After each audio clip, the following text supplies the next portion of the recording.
And since 2012, she's at the University of Stuttgart as a junior professor. And simultaneously, what she has been doing there in the past few years. Before we start, because 2 degrees is not enough, you're going to get a third one. Sorry. Okay.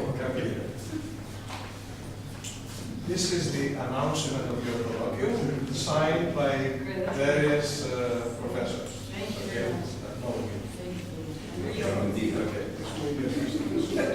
And also, you will receive a gift from the department. Speaking very impressive. True, yes. Our sponsor.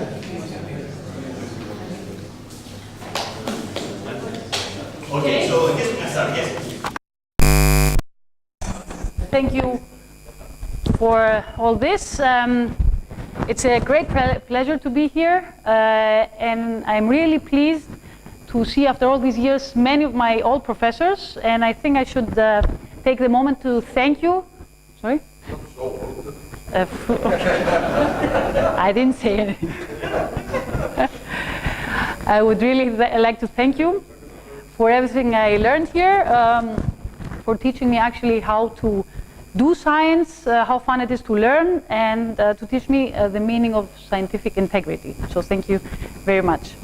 And I would like to show you today some of our work on a subject that started actually when I left here. It's been a project that changed a bit, but as I said, it started when I first left this university and went to Kaxir's group. Before that, I would like to show you some of my research nuggets, some of the projects we've been working on. So this is part of my PhD work, actually. So we were working here on mechanical properties of nanostructured carbon. We moved actually after that to self-assembled monolayers for nanoelectronic devices, proposed some new 2-dimensional heterostructures, worked also with molecular devices, ionic liquids. We have a project at this point on nano-confined water, so quantum dipoles in quasi-1D crystals, and also color centers in diamond, so defects that are important for quantum information processing, and hybrid DNA sensors.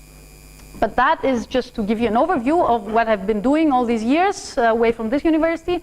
And now I will focus on this thing here, a hole in a material which can thread DNA, as you see here. So it can be any kind of material. I will talk more about that in a moment. So the idea here is to give you a motivation of our work. What do we do with these pores? How do we do this? And I will move you along some scales in this approach. We will start with the process of polymers threading a pore and move then to the pore region and work with functionalized nanopores and 2-dimensional nanopores. So why? Because all this idea on nanopores is related with doing single molecule experiments at a very low cost and high specificity, and the huge or the long-term goal is actually to be able to do ultra-fast DNA sequencing at a very low cost. As I was talking about the sequencing, what I mean by that is detecting actually the nucleobases along a DNA molecule. So this is a typical double helix of a DNA molecule, and we have 4 nucleobases: adenine, thymine, cytosine, guanine, forming base pairs. And the idea of sequencing is to be able to move along the molecule and detect exactly at which position we can find a specific nucleobase. This is of course not easy, and different techniques have been applied throughout the years, starting from a high cost. So this is what NIH releases every 2 years actually. So you see here actually the cost of sequencing the human genome. So this is a base pair. So the human genome includes a few, up to 1 trillion of base pairs. So it's a long molecule, as you might know. And we see here a continuous decrease in the cost, which falls at some point below Moore's law. And we can see this abrupt decrease in the cost. So this is where some new techniques, the so-called third generation sequencing techniques, come into play, and one of those is related to nanopores. Just to give you an idea of the cost and how difficult it is to do this, or how difficult it was until a few years ago, I compare here two types of projects funded by NIH. So the first project was this human genome project. The cost for that was about $3 billion and took about a decade to sequence one genome.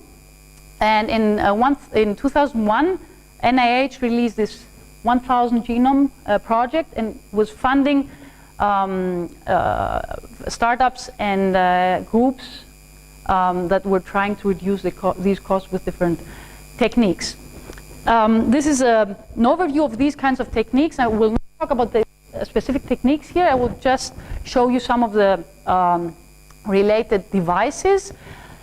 This is a cost with weight graph, so with these representative tools for sequencing. As you can see here, they're pretty heavy and they are pretty much expensive. The device alone, and then you should add actually the sequencing cost. There is only one guy here with a low weight and pretty cheap, and this is this Oxford nanopore device called MinION. It has reached the market, and just to give you an idea of what this is doing,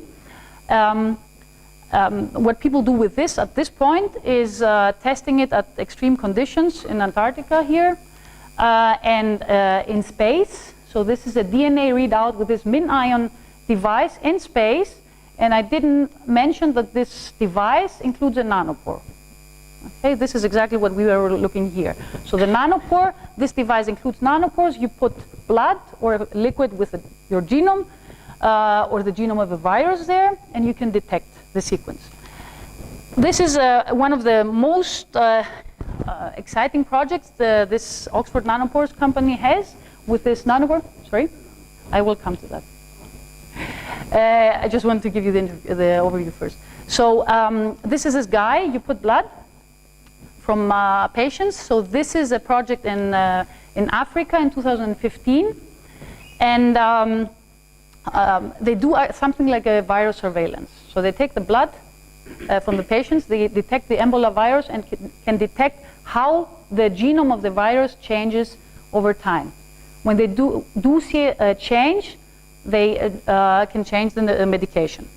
So these are just what the state of the art in the field is in nanopores. And I mentioned at the beginning that nanopores are just holes in materials, and I will be more specific here. So this is the main device, the basic concept. You see here a device.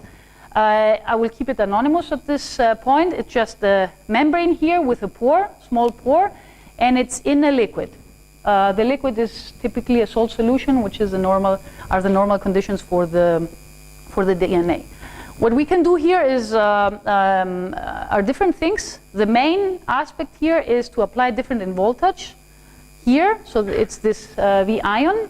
So by applying a difference in voltage, you can drag the ions of the salt solution through here. They are not shown at this moment for simplicity. So you have a salt solution, ions can electrophoretically be pulled through the pore. When you put a DNA like this, the DNA is negatively charged. So it also feels the electric field generated there, and it's dragged through. So you can detect actually the passing of the DNA, the translocation of the DNA, by looking at the ionic current. So you can measure the ionic current. This is the baseline. So forget about DNA. You have just ions going through, and you can you detect this line. You see a steady signal. When you put a DNA here, you have a drop in the current. These are the current blockades because the DNA is blocking the pore as it goes through. So every line here is a single DNA passing DNA translocation event. So these are different DNAs that go through this nanopore. By blowing up the signal here, we can measure this time, and this is the dwell time or translocation time of a DNA passing through the nanopore. Now this technique, so applying a voltage along this direction, electrophoretically driving the DNA through, can detect the events, but it cannot necessarily detect the sequence. And by sequence, again, I mean the identity of all these guys along the chain. In order to do that, there are two additional techniques, readout protocols, as they called.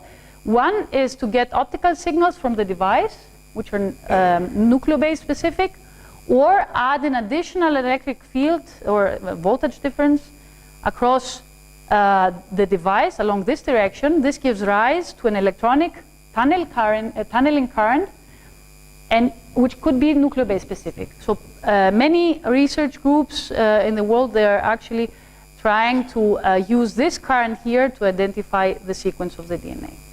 And just to give you an idea of how these pores look like in reality, this is a TEM image of a two-dimensional molybdenum disulfide nanopore, one of the pores people use in this business. And it's the width here, the diameter is about 5 nanometers. Okay, I didn't mention anything about the material. So the material can be different things. The most common one is silicon nitride. It's pretty robust. The problem is that it's really thick. So when you pass the DNA through the pore, you have at the same time many nucleobases in the pore. So the signals that you get come from many nucleobases. So they cannot be nucleobase specific. That is why people try to develop two-dimensional nanopores like graphene here, which are really thin. And imagine a DNA going through at each time.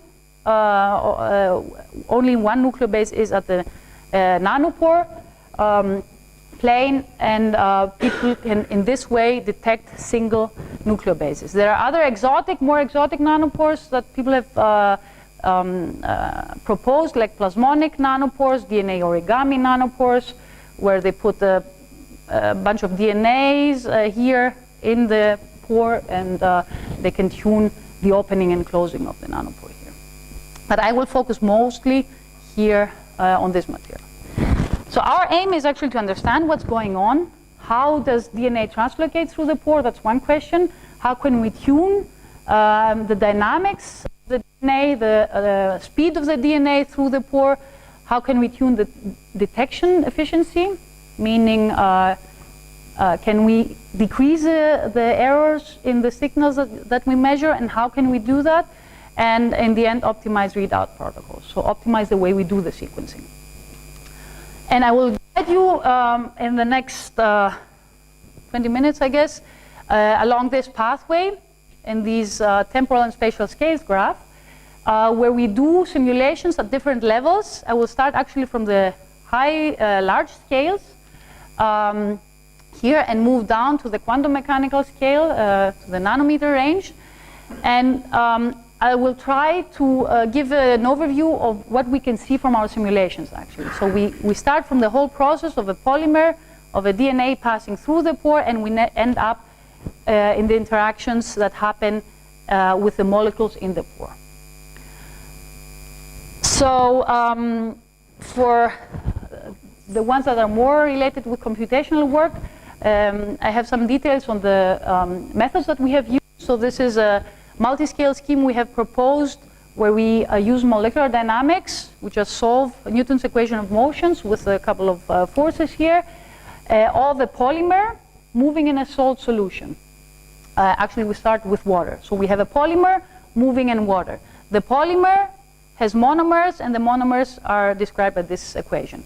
For the fluid, we are using the lattice-Boltzmann method. It's a grid method, a computational method for fluids. And we actually solve for populations of fluids at nodes in our simulations. And in the end, we can get the macroscopic properties from that. And we can couple both cases, so the molecular part, the polymer, with the fluid here through this coupling, which is actually a drag force. So we have a drag coefficient here and the velocities of the fluid and the monomer, and we couple those two in our simulation. So essentially, the molecular part in our simulations has a knowledge of what the fluid is doing and vice versa. I will use also some DFT calculations here, so density functional theory. This is the main concept behind this. So we have the perspective, atoms, ions with electrons, everything interacts. So electrons are interacting species in a real potential, and we map this complex problem in this kind of a problem where we have ions fixed in space and something like an electron density of non-interacting particles. But the good thing here is that the density we get out of this problem here is exactly the same as the real density. And that is why we can get the ground state of our system pretty exact. On top of that, in order to look at tunneling currents across a nanopore, as I will show later on, we apply density functional theory together with non-equilibrium Green's functions equations. So essentially what happens is that from the density functional theory, we get the Hamiltonian, we feed the NEGF part here, the Green's functions, and we get a new density and feed the DFT. So this is self-consistent loop. Why do we do this? Because in the end, we can model systems like this where we have electrodes with something in between. Here it's just a molecule. And we can apply a voltage and calculate actually the current that flows through. So we can calculate the conductance of the device. I will not go into details here. So these are all the methods that we have used for anyone who's interested. We can talk on later. And we start with the upper scale I mentioned in the scale graph, the mesoscale. Let's start again. So what you see here is a typical translocation event. So we have a wall here, there is a pore, not really shown. And what you see here, translocating is a polymer. It's an anonymous polymer, so it's not DNA at this point, going through the pore. So the side beats are the polymer, and what is shown in red here are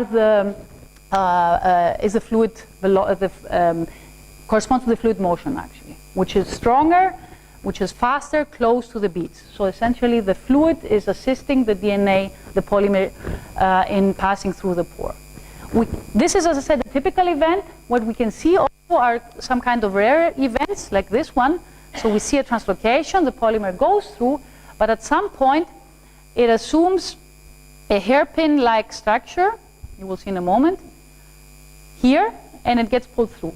So this is a retraction event. We have seen that in about 1 to 2% of the cases. It has also been seen experimentally. So what happens actually is that it's an interplay of entropic forces. The entropic force, which is known to follow this kind of formula, KBT is a temperature, and R is just a reaction coordinate, which corresponds to the number of beats that translocate, the number of monomers that translocate over the total number of monomers. And this entropic force becomes too large here and pulls at some point the polymer through back. Again, a rare event, but it's there. We have not focused on that because it's of no interest. We have focused on the typical events I showed before and gathered all events for many simulations of different polymer lengths shown here. This is given in kilo-base pairs. Passing through the pore. This is the simulation, the results from the simulations. These are the results from the experiments. Qualitatively, it's pretty similar what we get. First of all, the distributions that we get for each length of the polymer is not a Gaussian, but it's skewed a bit towards shorter times in all cases. And what we see, first of all, from these graphs is that for a certain length of the DNA of the polymer, we don't have a specific translocation time, but we have a range of translocation times. And this is because of the rich dynamics of the polymers. So you have a polymer that can do different things, fluctuating a lot while passing through the pore. And that is why we have this range here. What is of interest here in terms of theory is what happens with the scaling, which shows actually what is going on with the process. For that, we take the most probable time for all cases here and plot the translocation time, so what we get from these arrows, with the length of the polymer. This is a log-log plot, and we see these lines. First of all, the red points are translocations without the fluid it's of no experimental interest, of course, because there always a fluid in the experiments. But we just want to see what's the difference here. Sorry, the black line and the red line is what happens with fluid. So we have water for the red points and no water for the black points. What we see is a difference in the scaling.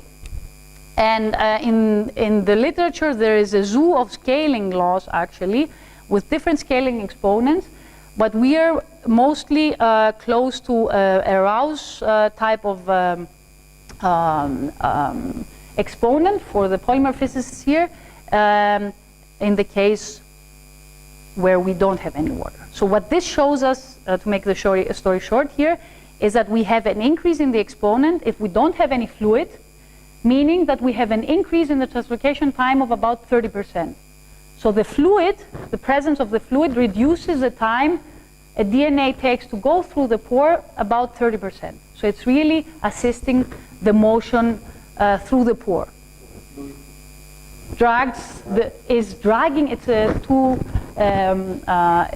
it's a complex process. Actually, both parts are interacting. So the polymer with the fluid, the polymer is dragging the fluid is dragging along. So it's this complex interplay. Okay, so what we can learn further about that is the following here. So you have seen here a translocation of about 100 polymers. So we put everything together through the pore. So initially we have this extended view. So we generate our polymers, put them there, and they're like that in average. And in the end, you see that they end up pretty constrained here. So. Mm-hmm. Yes, that's true. I didn't say anything about that on purpose. Because here, so in the experiments, we have this, you actually need about a millisecond for a few kilobase pairs. So let's say a millisecond to sequence, wait a second, 100 nanometers, approximately. For well, there are different aspects there. If you do it if you take the whole molecule, it would take a lot of time, but you can chop it, for example. So that will make everything faster. This experiment, yeah, I'm sorry, I forgot the labels. This experiment, these are simulations. Yes, yes, but here we try to do a mapping. Actually, this is not yes, and we cannot get the time right because we have this. So our simulations cannot follow the real time. So we can map somehow our units, our simulation. Yes. So what we can learn here is what happens with the dynamics here. So you see, it's all the molecules are pretty extended, and they get contracted here. What we know, first of all, is that what's of interest here is. When you say from the yes. What are the interactions? We have only, let me then go, only the bead-bead interaction. So this thing is missing. So is it like the point to collapse? No, it will not collapse because we have constraints here. So you fix the bond length between monomers. It can collapse. And we have, sorry, so yeah, I didn't mention here a lot of details. So we have here these constraints, so we keep the bond lengths of the monomers fixed, and we have a Lennard-Jones potential there that avoids any kind. It's something like an excluded volume. And what is the when he says collapse, it's conformation. Conformation. Because I cannot. Not a random coil, but block. Or else, what is the driving force? Because in this case, I'm going to say yes. Yes. So first of all, in the experiments, it's what I mentioned in the setup. You apply difference at voltage, so you have an electric field that drags everything electrophoretically. In our simulations, we have started. So what I showed here does not include an electric force. So we don't have any charges, but we have a mechanical force. So each bead in the pore feels a mechanical pulling. That's what happens. So we constantly pull our molecule.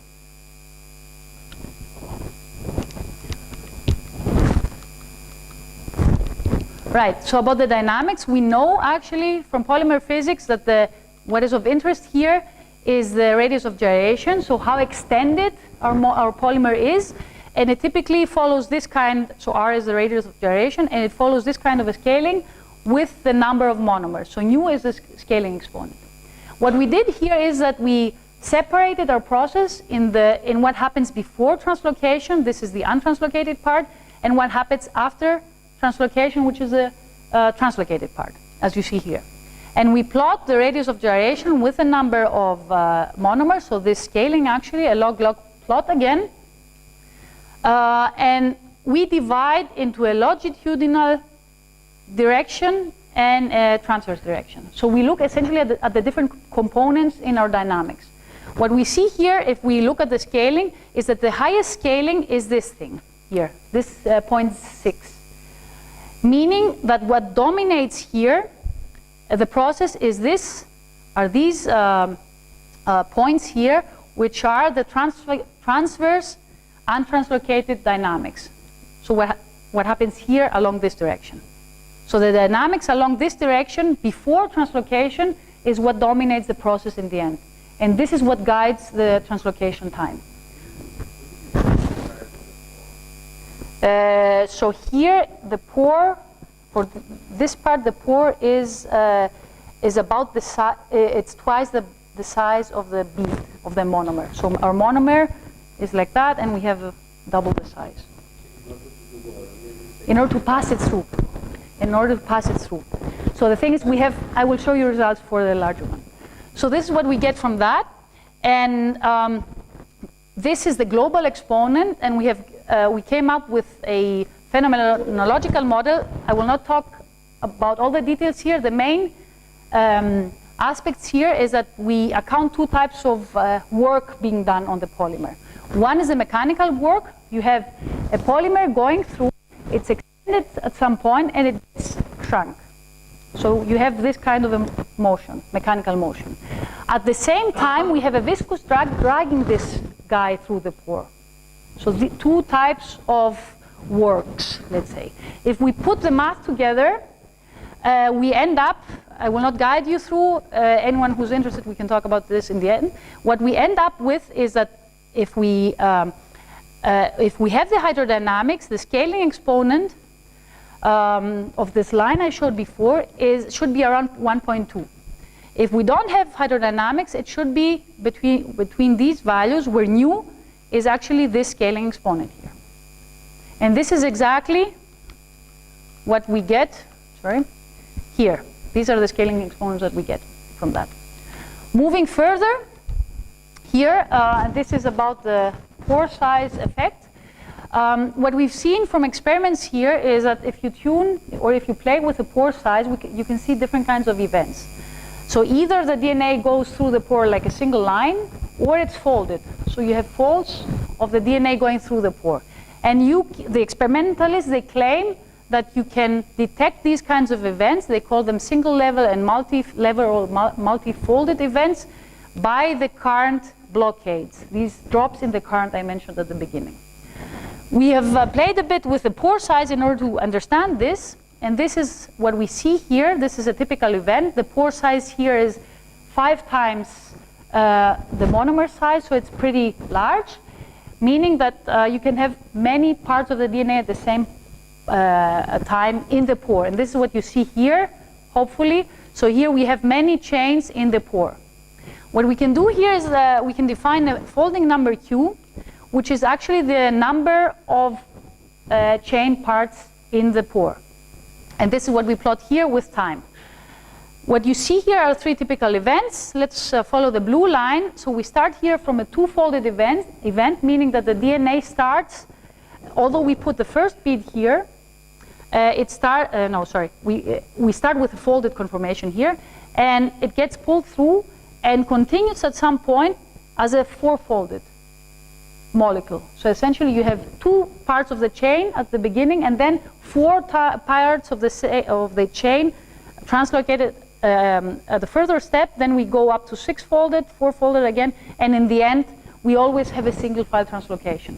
So for the last part of the translocation, we always have a single file translocation. The effect of this is that actually we can have really fast translocation events. Everything can go through very fast here.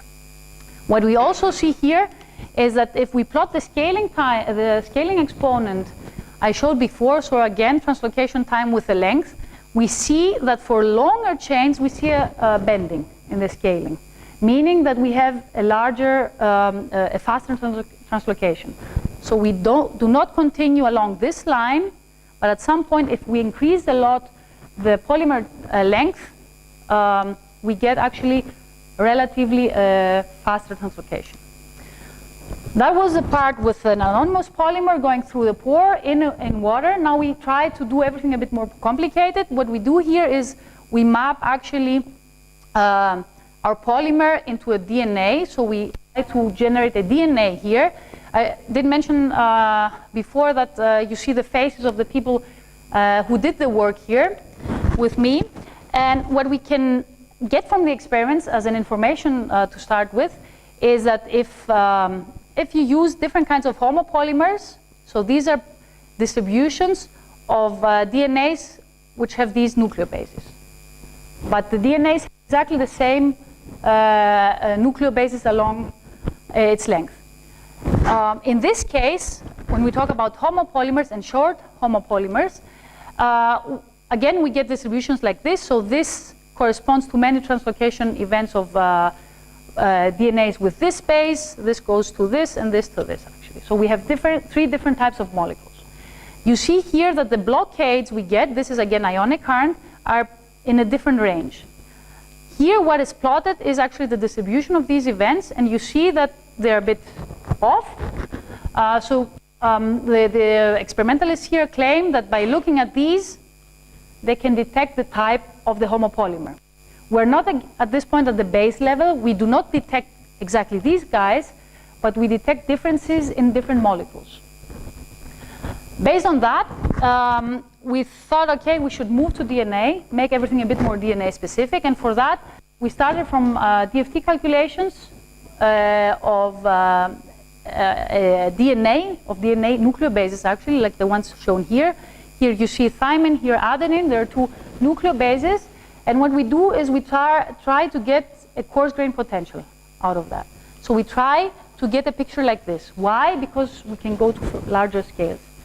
So if we can map this guy only to 1 bead, then we can increase our DNA length. So we do this mapping, and in the end, instead of the DNA in its all-atom picture with all the chemical information, we end up with a twisted model, which is though better than the polymer we had before.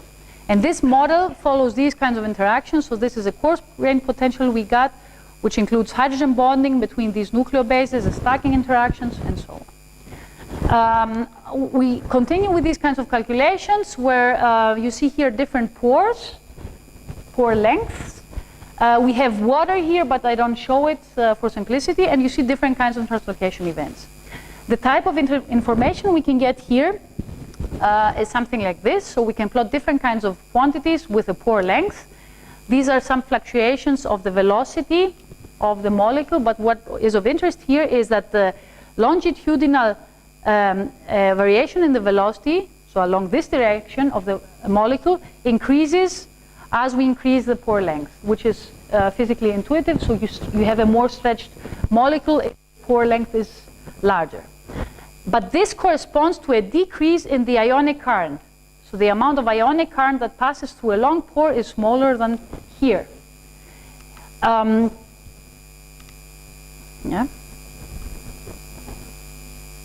This is for 1 molar of ion concentration. So if we vary a bit the ion concentration from 1 molar to 1 millimolar and look at how the ionic current changes with the pore radius at this point. So here we change the radius along this direction, we see a reverse behavior. And this is also experimentally detected in these cases. Further on, the type of information we get here to understand what's going on is, for example, what happens with the conductance of the pore if we tune the applied potential difference, so the electric field. I show here two different concentrations, 100 millimolar and 10 millimolar, and you see here the open symbols correspond to a pore without the DNA, and the filled symbols correspond to pores where the DNA is passing through. First of all, we see an increase of the conductance when a DNA goes through, so it carries more ions with it, and we see a difference based on the concentration. So we can tune the observed current, the observed conductance by tuning the concentration. And in order to have a physical intuition of what happens in the pore, I show here the electric potential plotted in as contour plots along a polymer going through the pore, and you see here that the different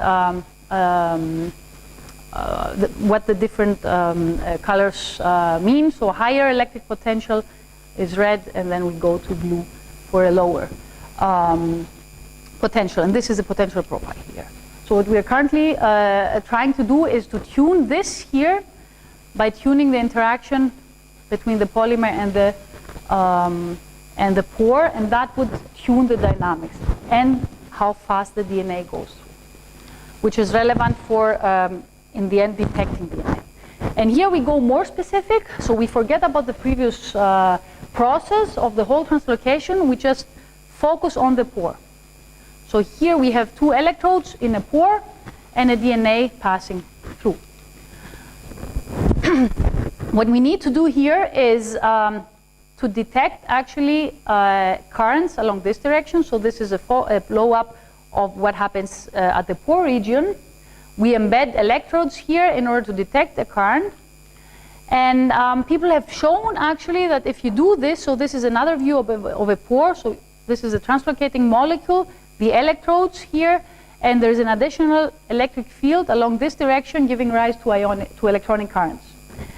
Plotting these currents here gives features like this for the different kinds of nucleobases here, cytosine, adenine, thymine, and guanine along a molecule. So you see here the process. You have the molecule going through, and we detect the current along this direction. These are some of the results. If we put everything together, we get the distributions of all the currents we measure. And as you see here, they're pretty broad. So we have overlapping signals, meaning that if I go and measure the current here, I do not know if it's a cytosine or a thymine. So I cannot really detect the sequence of DNA. The distributions are too broad, so we need to get spikes, enhance the signals.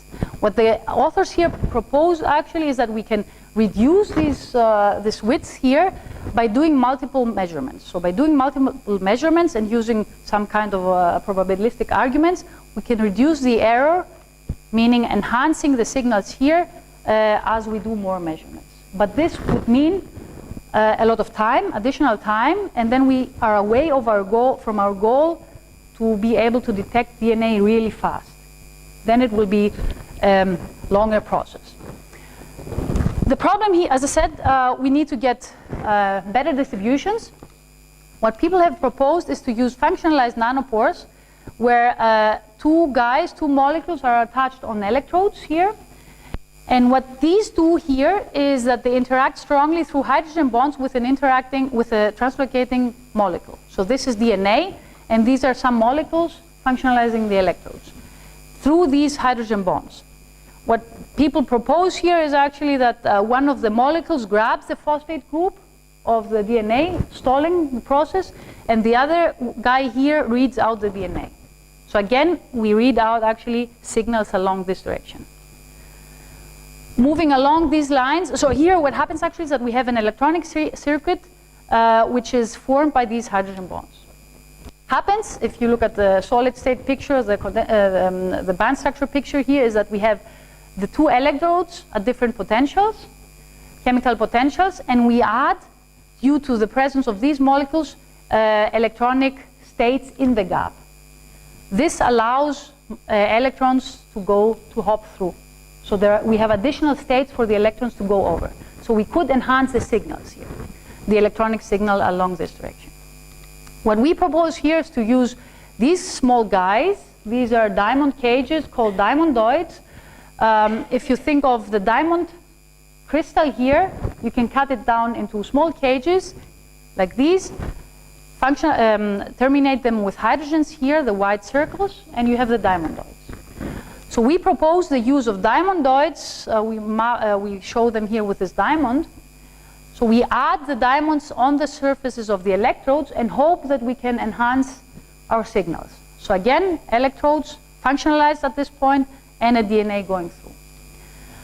In order to see whether this makes sense, we forget about the pore and look only at the molecules. So we have this diamondoid guy, this diamond-like particle here. It's called memantine. It's methylated memantine. And this is a nucleotide, a piece of DNA. We take these two guys in different arrangements here, as you see, and we calculate the binding. So we see there's a strong binding, especially in this case, meaning that they could indeed, if we put this guy in a nanopore, we could indeed have increased signals, or at least nucleobase specific signals. A step further is to see what happens with charge transfer before we go to the nanopore. So we put a minus charge here, and this is neutrally charged, and see what happens with the dynamics. So you see here the charge dynamics with time. The black line is the charge here, and the blue line is the charge here, and we see different dynamics. That shows actually the fact that you have here an oscillating charge going back and forth along these molecules. So this is what this shows, and here we see a complete charge transfer, meaning that the charge from this guy moves to this one. So these observations are related actually to what would happen in a nanopore if we apply a difference in voltage, if we apply an electric field. I will skip this for the moment. So now we take this guy, this diamondoid, and attach it through a thiol group on an electrode. So we have two electrodes, one of them is functionalized, and in between we put a nucleotide, so a piece of DNA.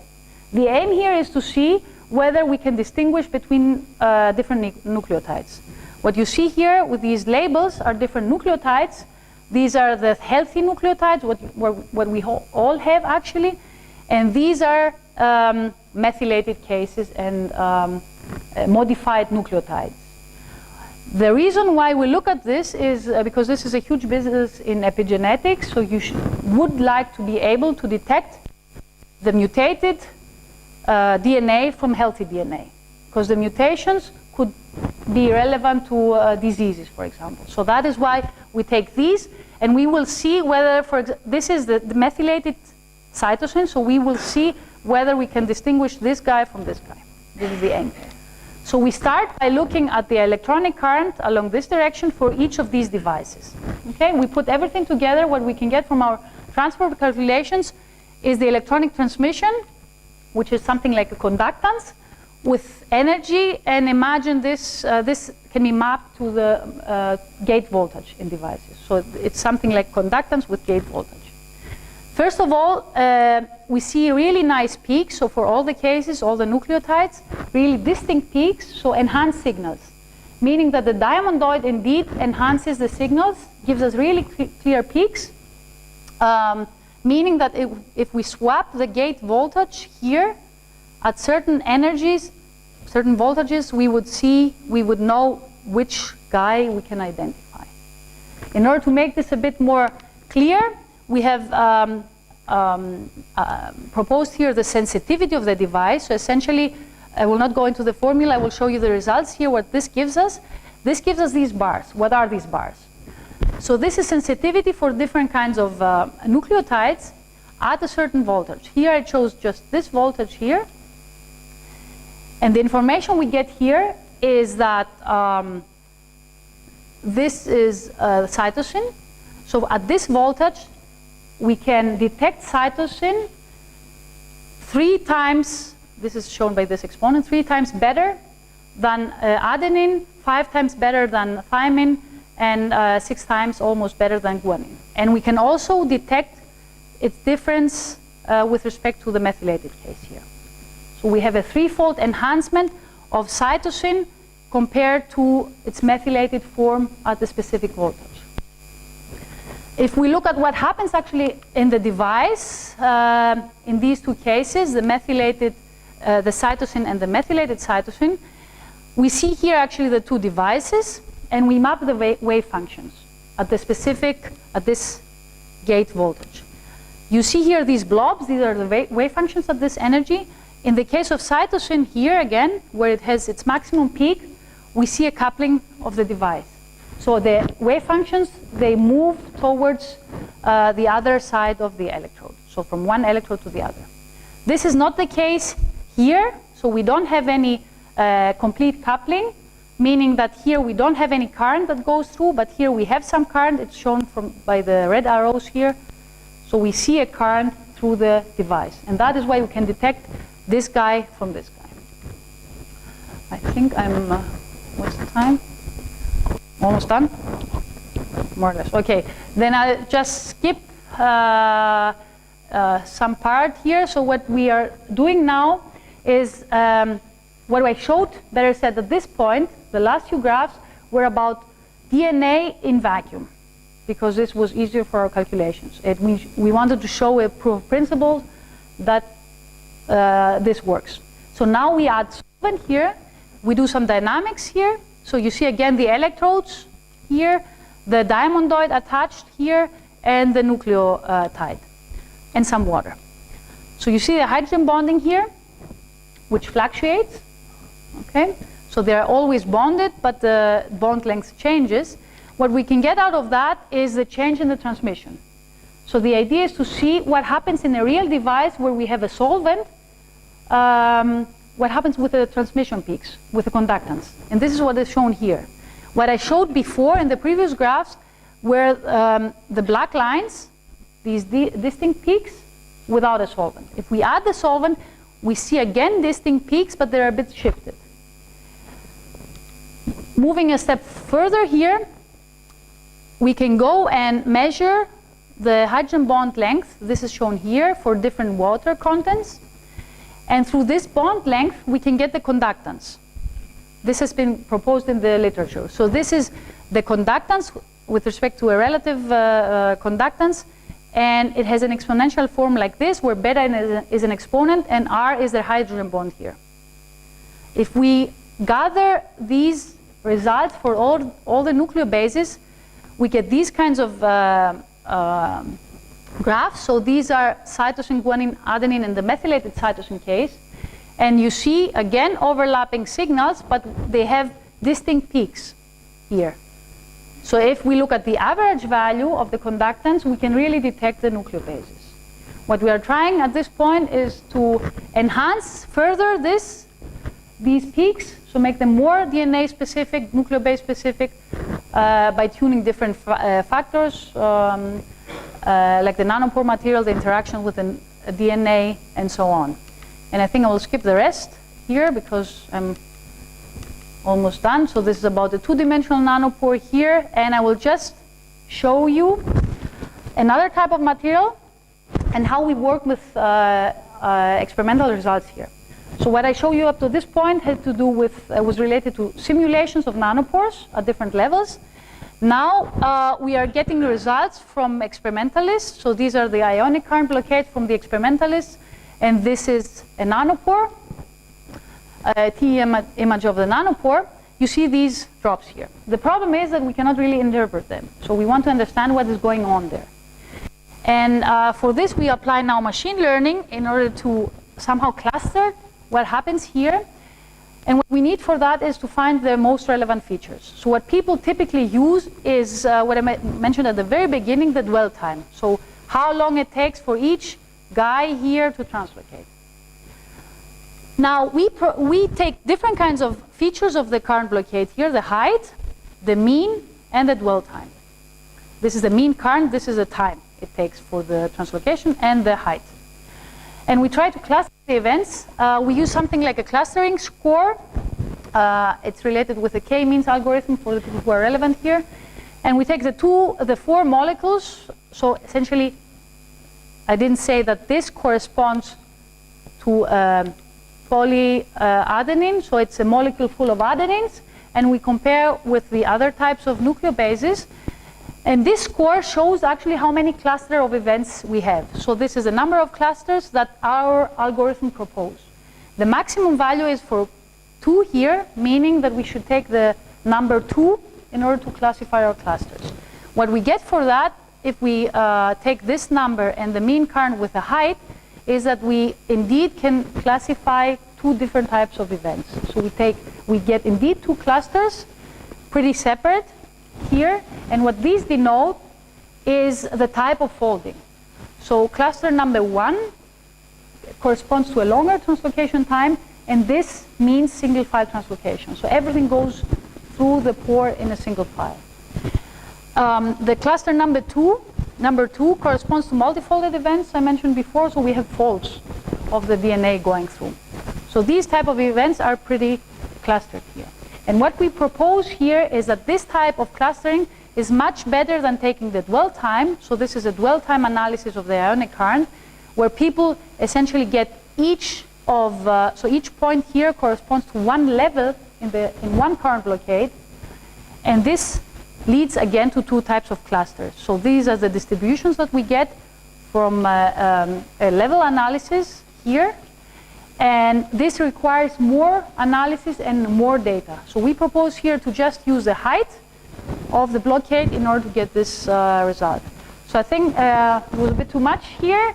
I just wanted to give you an overview, as I said, of what we have been doing all these years at different scales in order to look at the polymer first going through a pore and the association, the role of water in there, then moved into functionalized nanopores in order to look at the electronic current along this direction and the conductance. And what we are currently, as I said, doing is we are moving to 2-dimensional nanopores, which are expected to be more DNA specific. And with that, I would like to thank all the people who were involved in this. Some of the faces you have already seen, some you have identified here, and funding. And again, thank you again for all the nice years here throughout my undergrad and graduate years, and for your attention. And I'd be happy to take questions.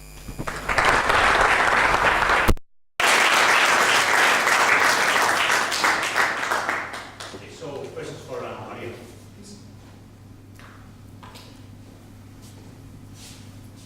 Yes, sir. Maria, I will start with the first part. You explained that, right? No, you don't have to go. Don't need to hurry. Okay. I'm glad that you discovered polymers as well. You know, it's nice. It's not my baby. I should underline that. That's fine. Okay. In the first part, it looked as if the polymer was flexible, right? Me here. It's flexible, so it's not charged, then, right? Yeah. So, but you are calling it with a number of base pairs. So, do you have them in like through the salt that you get rid of the ionic interactions of any sort, or just the beads are not? The beads are just beads. Are beads. Are beads. Okay. We just map them to DNA, just in order to get an intuition of how relevant our work was with the experiment. So what we do here is we take one bead to be almost the same as a persistence length of DNA. So meaning, so it's about 150 base pairs. But it could be, in order to do this, we had to tune the viscosity of the kinematic viscosity of our fluid and things like that. So just the tuning of parameters. Now, when it goes through the pore, it seems on one side it follows more like a good solvent regime. I mean, your limit was 0.6, and then on the other side it was more like a theta solvent. Okay, I mean, for the people, the exponent knew there, if it's 0.5, then this is what we call theta solvent, and 0.6 is what we call good solvent. So what is the solvent on one side and the other? It's Why is that? It's exactly the same solvent. Yeah. Here it's just water, so no charges, no ions. What we assume here is that, so bad or good solvent means actually how the fluid Interaction. holds. Yes. So it seems that for some So this reason. excluded volume for the It's everything 0.6 the same. is excluded volume on one Sorry? side. 0.6 is a good solvent. Yes. You have excluded volume. Yes. How do you take into account interactions with the environment? Only through this. It's only the drug force. It's this what I showed here. So we have these are the monomers, right? Newton's equation of When you say motion. solid So solid, we have, yeah. So the main If you part- want a specific equation, then I can ask you later. I mean. No, the only thing that I can say now is that the main interaction comes through this drag force. So that these symbols are what I showed here. Yeah, this is wrong. So it's the fluid and the bead velocity, the monomer velocity. So is it then due to a higher concentration on the other side that moves it towards like a concentrated solution kind of thing and goes to 0.5? No. No? No. We believe that the most important part is the effect of the pore. Because essentially you have something extended and you constrain it suddenly. By drag, so we drag. You should But always. when it goes to the other side, it doesn't have to be So- together. so- It's just over. Yeah, but what happens is actually we have the bead and we pull only the bead that is close to the pore each time. So we start from the first, I think I have that. I see, okay. We start from the first bead and we keep pulling until everything goes through. Yes. So we keep pulling. Yeah, this is the setup. So a simple sketch. So this is how we start with. We have our polymer with the beads. Put the first bead here and start pulling. Again, it's a mechanical force only. So we always pull as long as until the But last you pull bead. the first beat. Yes. Yes. So we are also not sure what happens there. We just think that it's the one thing is the constraint here that we put. So essentially, as I said, everything is extended and suddenly you keep it together. And in the end, it stays here because you have pulled to put it there. There's no force after that here. So we don't have a clear answer on that. We believe it's a constraint from the pore. Yes. Maria, could you show the slide with molecular German?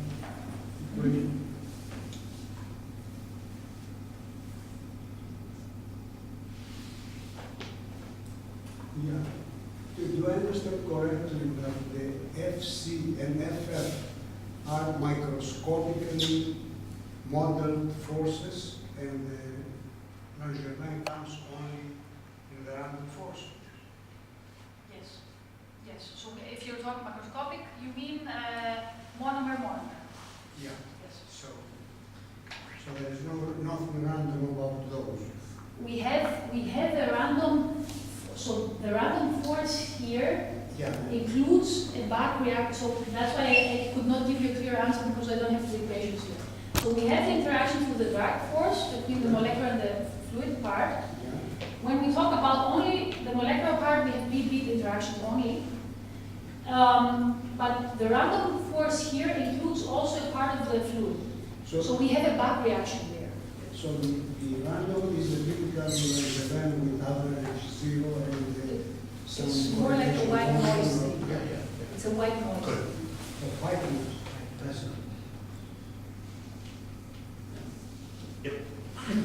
So if you go back to the slide that you have like this part of 1 point something with or without. This came. Yes.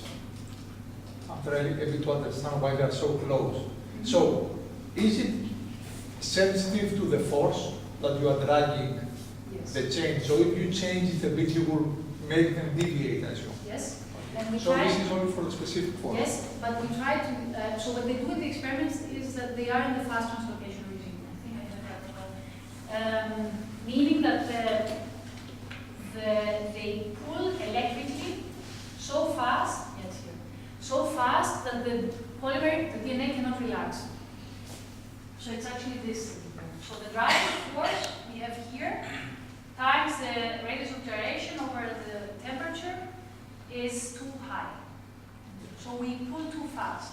Because We you did it cannot on feel the purpose. difference in the Yes, interaction. if you would pull very at a low force, you would not see something like that. But this is what they see in the experiments. That's why we pull so fast. Okay. So in terms, just to make another note, so as I said, the big goal is to do ultra fast DNA sequencing. So you need to do everything fast. So you pull very fast, but you shouldn't be so fast that you cannot detect, because you need to get the signals at the same time. White noise, there is nothing, there is no correlation, there is just no memory at all.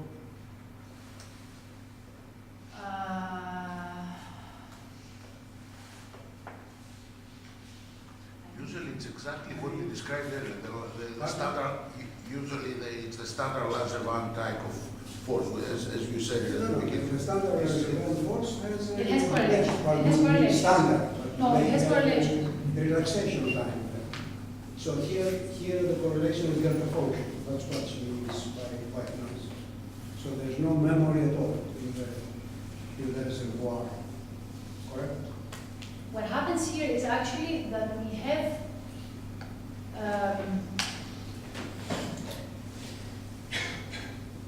the tricky part is how you do the exchange of information between the two parts, molecule, polymer, and fluid. So essentially, we have a chop. Maybe we can draw this. I mean, You have essentially- there is a reservoir there, and there is interaction, there is some randomness, okay? Yes. So what is the physical nature of that reservoir? The physical nature is there only to take into account random kicks from the fluid. Collisions of the solvent molecules But with the the random nature of those, it's like a Brownian motion. Like Brownian motion? Yes. Yeah, Brownian motion. Yes.